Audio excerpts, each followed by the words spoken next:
Mana biror rasmini chiqargani uchun kal bo'lyapti. Mana shunaqa omlar ana shunday kal bo'ladi. Mana sochi.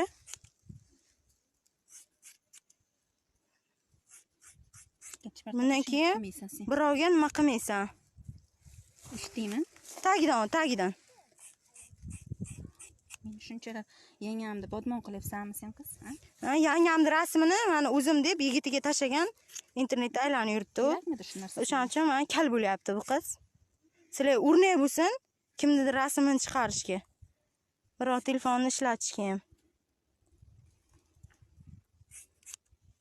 Kimnidir o'ylasin, biz ham nima qilamiz endi? Nima qilib bo'ldi? Birovlar o'ylasin buzib, ishlayapman deb uydagilardan qochib yuribdi mana. Ko'chada jalablik qilib, meni keyin biz buni uyimizga qo'yib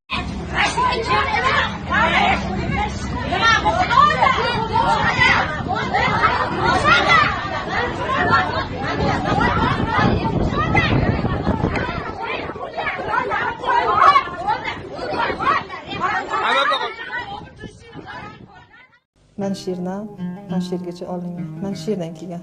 Boshda o'ng tarafim suyagini polnay yo'q. Hali ham Allohning qudrati ekan. Kechalar tahajjud o'qiganlarimni to'xtamay joynamozda turib Allohdan so'raganimni yashash uchun kurashib o'ziga keldi. Bu akani o'rinlarga o'zingizni qo'yib ko'rib, hamma joyi sog' bo'lganiga shukr qiling. Birinchi o'rinda so'raydigan narsam shu. Akasi bilan chiqib shu mashina yuvib kelamiz deb avtohalokatga uchragan. 99-yil o'lim. Voqea joyida olamdan o'tdi. 5 oyda boshlab mana 9 marotaba operatsiya bo'lgan.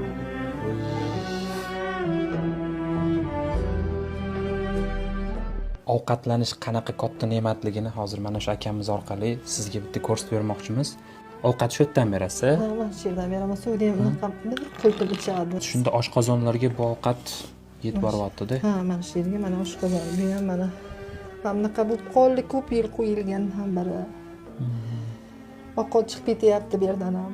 Bergan ovqatimiz keyinroq chiqib ketadi, yutalsa. Mana shunaqa qilib ovqatlantiramiz baland. Qo'llarini ham mana chaqaloq qanday bo'lsa shunday. Hech kim farzand o'g'li kiymasin baland. Balam uchun to'xtovsiz kurashyapman, to'xtovsiz. Ehson qiladigan yaqinlaringizga mana shu videoni tashlaysiz. Dalolat qilasiz. Sanam ehson qil, ey inson. Agar sen shu holatda bo'lganingda Xudo xohlasa sababini qilyapmiz, natijasi Allohdan. Hech qachon farzandimni bilsin, jon bolajonim.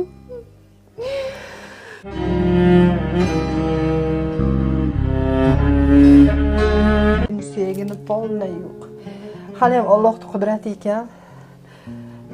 Kechalar tahajjud o'qiganlarimni to'xtamay joynamozda turib Allohdan so'raganimni yashash uchun kurashib o'ziga keldi. Bu akani o'rinlarga o'zingizni qo'yib ko'rib, hamma joyi sog' bo'lganiga shukr qiling. Birinchi o'rinda so'raydigan narsam shu. Akasi bilan chiqib shu mashina yuvib kelamiz deb avtohalokatga uchragan. 99-yil o'lim. Voqea joyida olamdan o'tdi. 5 oyda boshlab mana 9 marotaba operatsiya bo'lgan.